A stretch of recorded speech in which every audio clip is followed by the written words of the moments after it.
Hey friends, and welcome back to Technology Now, a weekly show from Hewlett Packard Enterprise where we take what's happening in the world and explore how it's changing the way organizations are using technology. I'm your host, Aubrey Lovell, and in this episode, we are looking at a growing issue in the tech field, burnout among cybersecurity professionals. A report shared by ISACA, the Information Systems Audit and Control Association, shows that 51% of people working in cybersecurity may leave their job in the next year because of stress. That's a significant number when you consider there were 5.5 million people working in cybersecurity worldwide in 2023, according to figures from the International Information Systems Security Certification Consortium. We've linked to all those stats in the show notes. So why are so many cybersecurity professionals feeling the strain? And how can organizations look after the people who have carried the burden of responsibility for our safety?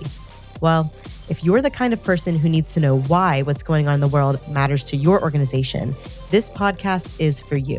And if you haven't yet, subscribe to your podcast app of choice so you don't miss out. This is a really important discussion, so let's get into it.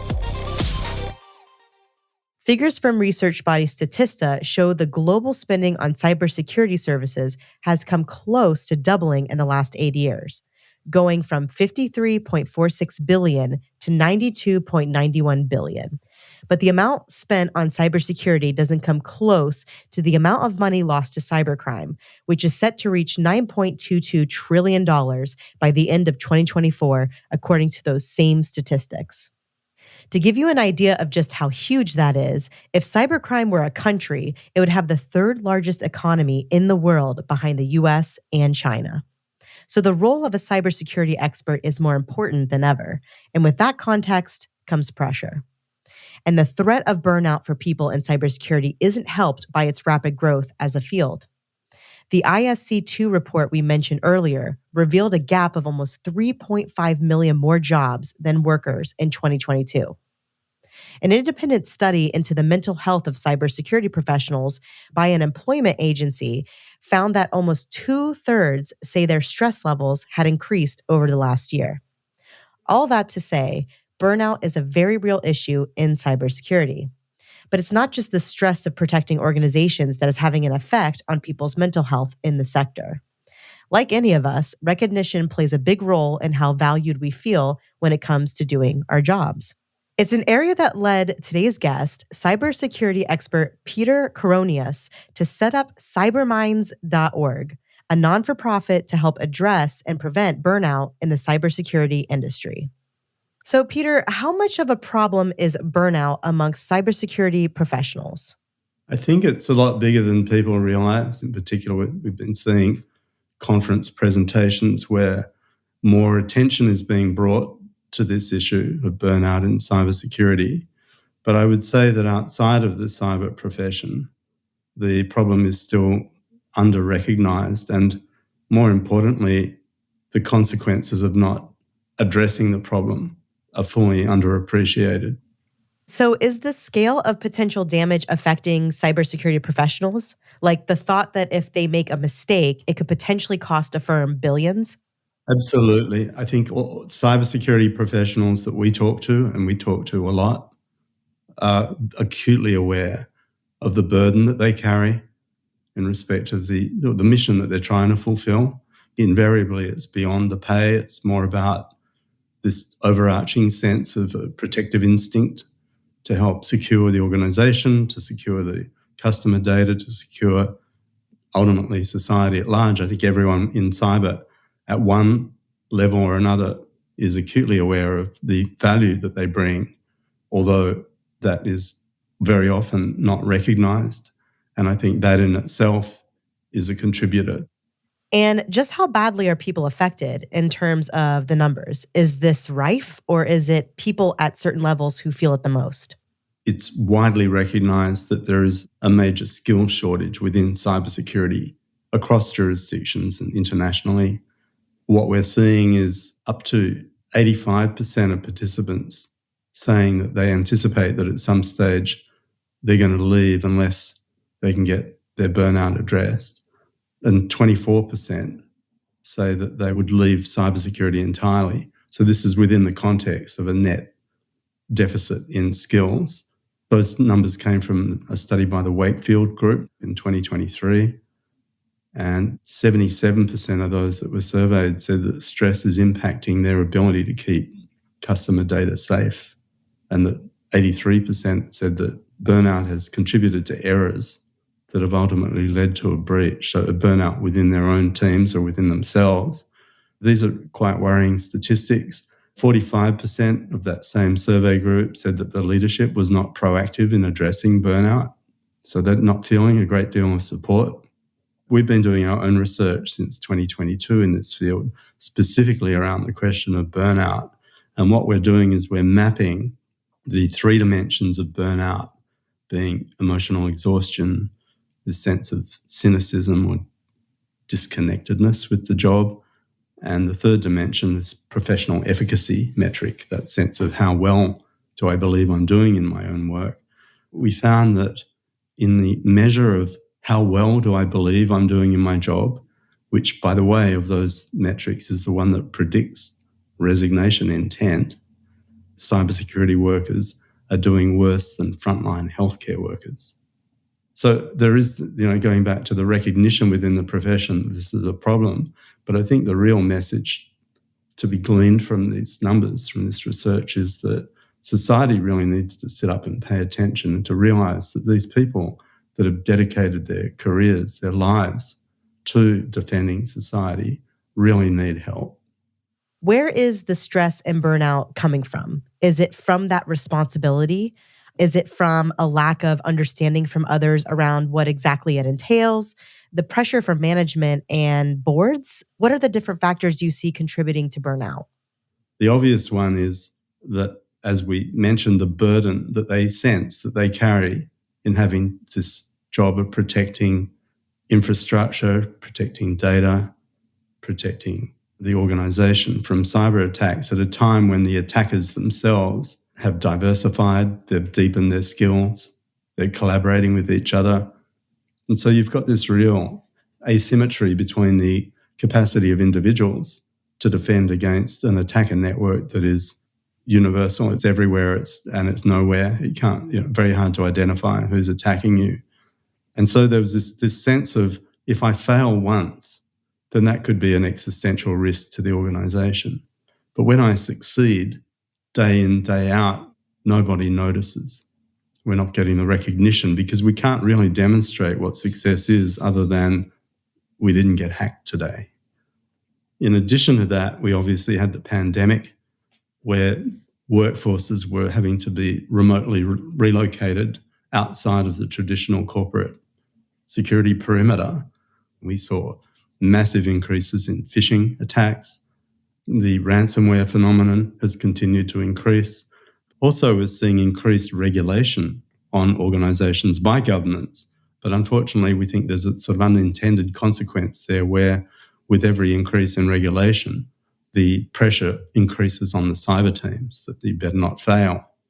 And of course, what happens is that as people burn out and leave, then that tends to increase the pressure on those remaining behind. So you end up in a bit of a downward spiral. You say people are quick to point the finger of blame, but nobody applauds the good work people in cybersecurity are doing on a daily basis. Do you think there needs to be a change in the mindset of organizations towards professionals in cybersecurity? And if so, how do we go about doing that? Yeah, I think blame is a very pernicious expression of a lack of understanding within leadership of just how difficult these roles are. And often the questions put to the CISO, are we safe? But really the question should be, are we aware of our risks and are we adequately prepared to respond to them? To which a good CISO would also say, well, yes, or if no, this is what we need to do to actually improve that dynamic. So I think blame is a very dangerous and unhelpful and really uninformed response to a cyber breach, particularly when the CISOs are constantly trying to explain to the leadership, the challenges that they face. It's fair to say that there is still largely a disconnect that CISOs report between their capacity to communicate to the board that the actual situation that they face versus the degree of understanding and support that they get back in return. So I think that is really an important part of the dynamic that we don't see in the other professions. Is basically it breaks down to two types of people.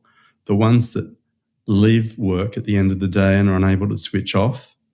But equally, they find that there are a number of people within the profession that have been there 10, 20 years, have developed some inbuilt mechanism to actually switch off when they need to switch off, when they walk away from the job at the end of the day.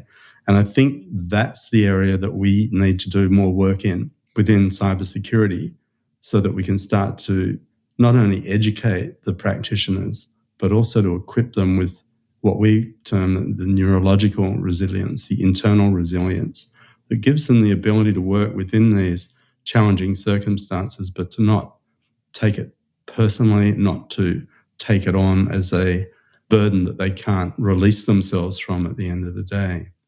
Thanks, Peter. This is such an important conversation to have, and I'm glad that we're doing it. So thank you so much. And we'll be back with Peter Coroneos to talk about the risk of burnout in cyber professionals and how to prevent it after this.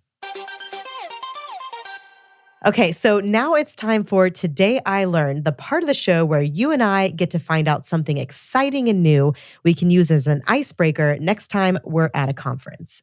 And today we are looking at an advancement which is not only bringing robotics closer to mimicking human touch, it's also making it quite affordable. Researchers at a university in the US have developed a 3D printed sensor for robot arms that has the feel of human skin. Professor Joo-Young Kim is the man behind the 3D printed pads, which, he says, function as soft skin for a robotic arm and pressured-based mechanical sensors. The pads have airtight seals which react when touched, just like a balloon shifts its skin when you squeeze it. Before this discovery, sensors would have had a maze of electronics built into them, which is not only time-consuming to make, they're also very costly to replace. Professor Kim says the 3D printed manufacturing process addresses both these issues and can be easily reprogrammed to print various sizes for different needs. He hopes the new design will be used in hospital settings where, in the past, the pads would need to be sanitized regularly and the skin-like covering would need to be changed quite often. It is hoped that this discovery will allow for greater, more comfortable sensory interaction between a robot and a patient. Pretty awesome. All right, it's now time to return to our guest, Peter Coroneos, to find out what is being done to help prevent burnout in cybersecurity professionals. So, Peter, here's the big question. What are your suggestions to boards and leaders? How does this issue get solved? The starting point with any real commitment to working with teams to help improve their internal mental resilience is really the conversation around how are you doing, and for leaders to really engage with their teams and to acknowledge that we're all human. Anyone put in these roles is going to be feeling stress. Beyond that, we start talking about the programs that we ourselves are implementing now, called the Integrated Restoration, or IREST protocol. And so IREST was developed by a clinical psychologist in America, Dr. Richard Miller, and had taken it into the US military around 2006, where they were having issues with veterans returning from the war zones, Iraq, Afghanistan, with trauma, post-trauma, PTSD, anxiety, depression, all the normal consequences of war. And they started to introduce this protocol, which is a 10-step sequence of progressively relaxing the individuals, getting them out of their flight and fight mode and getting them back into a calmer state. And from there, they can actually safely begin to work with some of the subconscious triggers that they might be not even aware that they're carrying. Those are the things that accumulate over time. And if we allow them to build up and we don't sort of listen in and respond to them in an appropriate way, then ultimately they lead us in a situation where if a crisis were to occur, we're more likely to lose our sense of control in that circumstance. And so what we're doing when we bring in the IREST protocol is we use the language and culture of cyber so that they feel very much that they're understood when we run them through. They get the benefits of the immediate switch off so that they begin to report that sleeping better is one of the first things that they notice. The teams in turn begin to feel more cared for. They feel that the organisation is really taking seriously the difficulties that they're facing in their work and proactively doing something about it in a tangible way. Also, we're able to measure the results as we go so that we can do the snapshot of the status of the team where they sit on the burnout trajectory before we begin. And then as we progressively run the program through the organisation, we can begin to show them the net improvements that they're seeing across these various metrics. And then, of course, you get the qualitative data back from the individuals themselves saying how much better they feel and some of the positive effects that you report when the neurology is starting to respond positively to the kind of new environment that we're giving them. And so you can understand that in these critical roles where they're having to deal with vast amounts of data and they're having to analyze situations in very short order, the more that we can have them in their analytical brain, where their higher executive functions are occurring, and less in their reactive brain where their emotional responses reside, then the better they're going to be performing in their roles. And then by extension, the safer the organization becomes. So for someone listening who maybe works in cybersecurity or has cybersecurity professionals within their organization, have you got any tips you can offer to help prevent burnout? So rather than talking about the tip, we prefer to talk about the entire iceberg. And so in effect, we're talking about that part of the mind, that part of our cognitive and emotional apparatus that sits beneath the surface that's not necessarily accessible to us in our waking state. I have to say, though, that before we embark on this depth approach, it's still helpful for organizations to start to normalize the conversation around mental health. And then secondly, to tell them the way in which we can support them and to have that as an ongoing thing so that we build in this type of support into the working week so it becomes a long-term means of supporting them in these critical roles. Thanks so much, Peter. This has been great. And you can find more on the topics discussed in today's episode in the show notes. All right, well, we're getting towards the end of the show, which means it's time for This Week in History, a look at monumental events in the world of business and technology, which has changed our lives. And the clue last week was it's 1987, and this picture got a lot of people animated. Did you get it? Well, it was the release of the graphics interchange format, better known as the GIF. GIF was the first web-specific color animated image format and allowed even slow modems to download dazzling moving images at lightning speed. It was an immediate hit and hasn't really changed much in over 35 years, since a 1989 update added transparent backgrounds and better metadata. It's not all been smooth sailing, though. Through the mid-late 1990s, a series of massive legal battles broke out over licensing GIF images due to a patent on the compression algorithm it used. Website owners became terrified, usually without justification, that they'd have to pay multiple thousands of dollars for having GIFs on their site. A campaign was launched to, quote, burn all GIFs, and we're not quite sure how that would work out, but the PNG and portable network graphics format was developed in response. However, the patents on the GIF all expired in the early 2000s, and since then, the humble GIF has remained an integral part of internet humor and artistic expression. Great job. Next week, the clue is, let's rewind to 1977. Think you know it? Well, don't tell.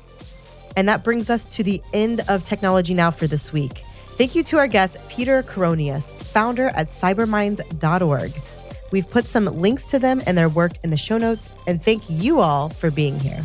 This episode was produced by Sam Data-Paulin with production support from Harry Morton, Zoe Anderson, Alicia Kempson, Allison Paisley, Alyssa Mitri, Camilla Patel, and Chloe Sewell. Our social editorial team is Rebecca Wissinger, Judy Ann Goldman, Katie Guarino, and our social media designers are Alejandra Garcia, Carlos Alberto Suarez, and Ambar Maldonado. Technology Now is a Lower Street production for Hewlett Packard Enterprise. We'll see you next week. you.